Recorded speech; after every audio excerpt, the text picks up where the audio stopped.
Many products are used in extreme or rugged environments, experiencing a combination of static and dynamic loads. These products, like this off-road bike, must be designed to withstand demanding conditions and endure extreme loading from rough ground, jumps, and falls. Let's look closer at the handlebar and stem. Can they handle the loads? Do I need larger bolts?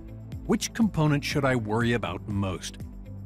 With its easy-to-use, powerful capabilities, SolidWorks Simulation makes answering these questions a breeze.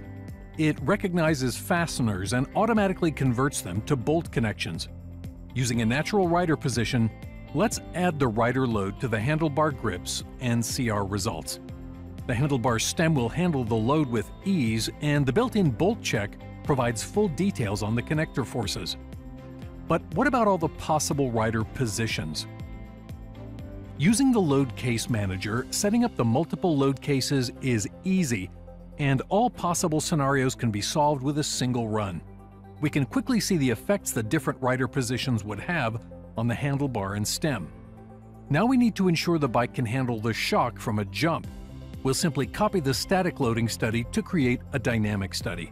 All the previous setup work is maintained, we just need to add the element of time for the dynamic effect of the load. The results show increased stress due to the dynamic load and provide better insight to the performance the rider will experience. SolidWorks Simulation gives every designer the tools to evaluate how their designs will perform in the real world, allowing them to make critical design decisions with confidence. Guide your next design with SolidWorks Simulation and quickly achieve your goals.